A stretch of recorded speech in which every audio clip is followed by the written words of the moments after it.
Good afternoon. Thank you again for joining me for the How Skills of Mindfulness. In our last video, we went over the what skills of mindfulness. And so I wanted to review those before we even get into some of the how. So in our last video, we discussed three what skills. There was observe, describe, and participate. So don't forget what you do.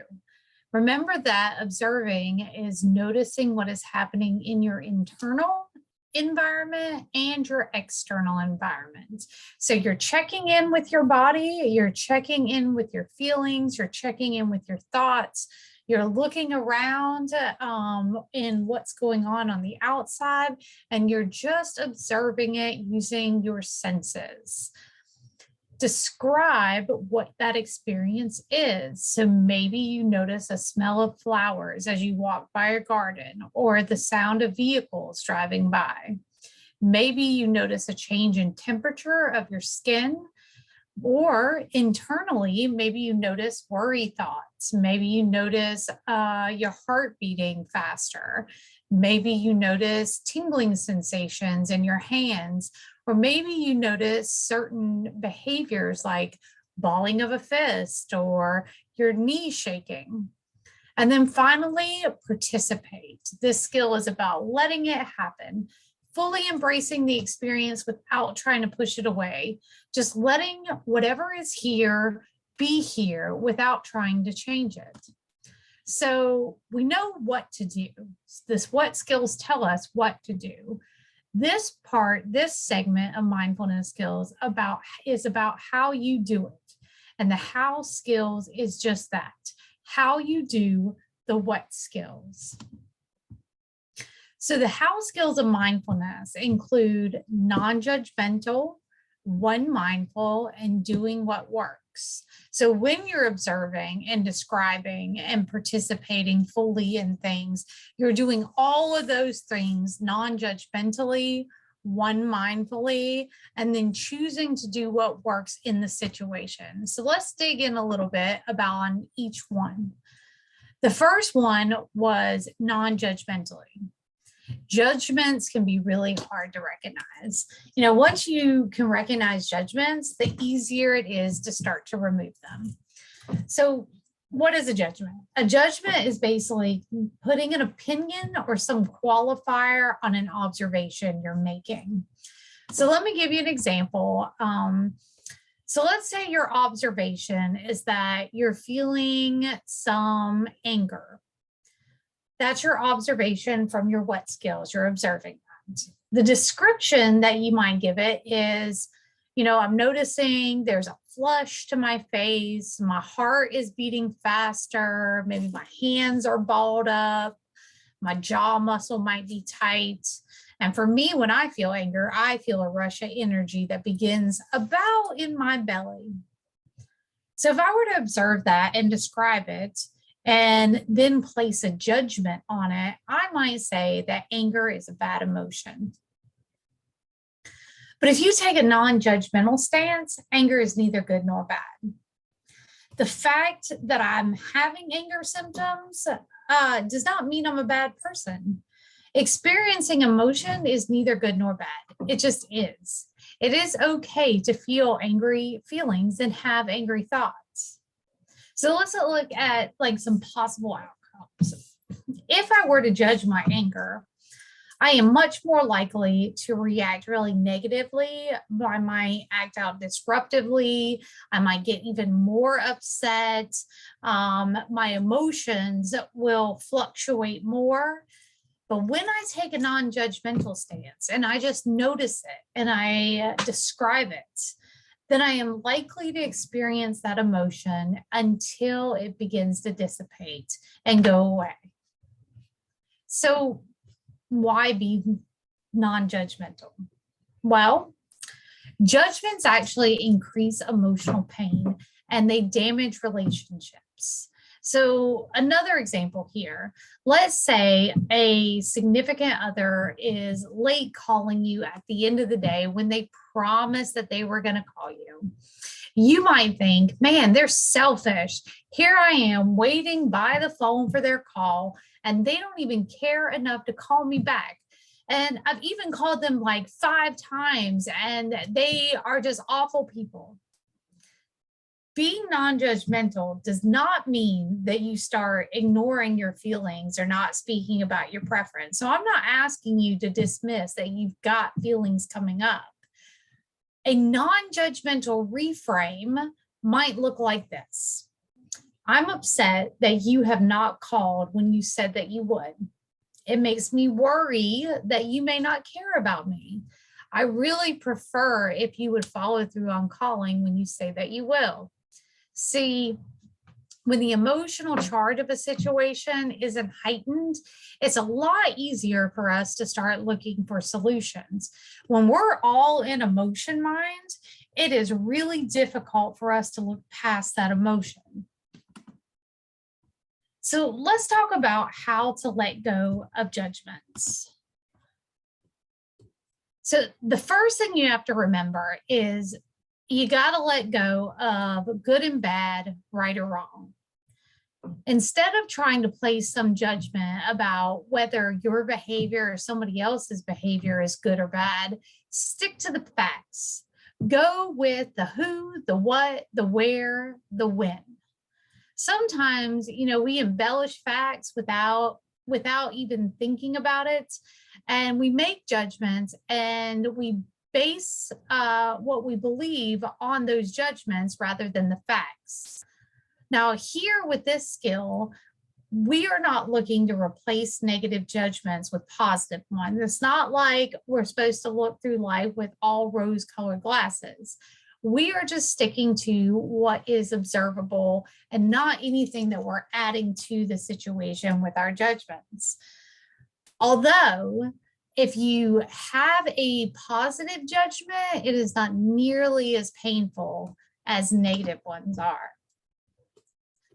Another thing to consider is to let go of thinking you should be different than you actually are, or that you shouldn't have experiences either internally or externally that you're having.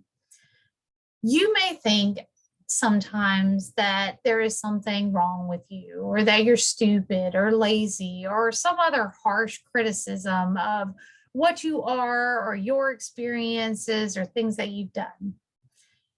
When you're non-judgmental, you hop out of this ongoing fight with yourself about who you should be versus who you actually are, or what you should be doing versus what you actually did, or what you should be feeling versus what you're actually feeling. Your feelings are your feelings, your thoughts are your thoughts, and they are a-okay. And it does not mean we let go of desire for change. If there is something that you do not particularly like about yourself, simply change the way that you state it. Instead of saying things like, I'm lazy, perhaps you say things like, sometimes it's difficult for me to get motivated. So that is all of non-judgmental states. The next skill is one mindfully. I think we touched on this a little bit in the what skills video, but here we're going to touch on it again. Being one mindful means being fully present in the moment. So many things, from our worries about our future or things that have already happened in the past, contaminate our experiences in the present. Do one thing at a time and do it with full awareness. Don't split your attention between several things. Doing one thing at a time is the antidote to our fast-paced world. So if you can imagine for a second that you're working on some project on the computer and all of these pop-ups and ads and all these different things keep showing up, right? Now you can go down the rabbit hole. and click on one ad, and then it takes you to 7 other things, and that distracts you from the task at hand, the thing that you are supposed to be focused on, and it keeps you from being effective in what you're doing. Juggling several things at once does not allow you to slow down enough to get in touch with your wise mind. So let me share something with you, just because I thought it was silly.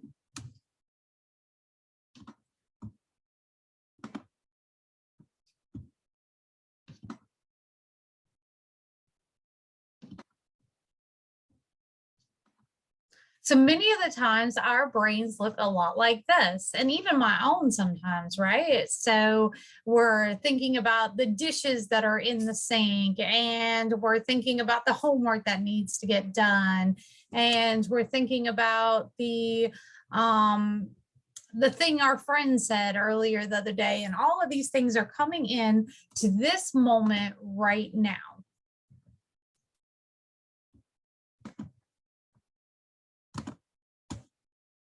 And they contaminate our experience so that we can't be fully present in this video as we're talking, right?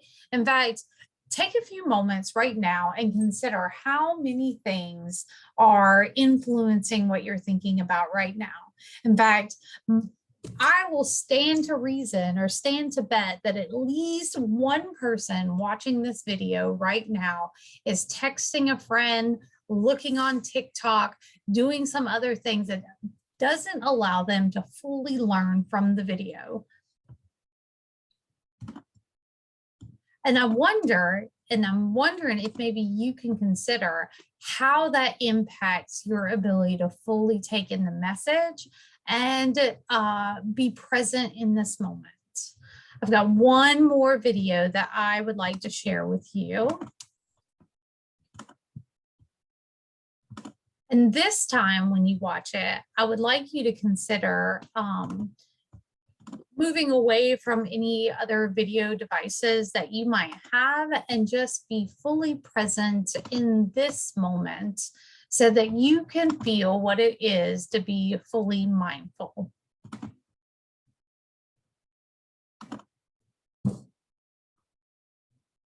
This is a minute of mindfulness brought to you by One Mind Now.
Simple mindfulness exercises such as these train your brain to be in the present moment.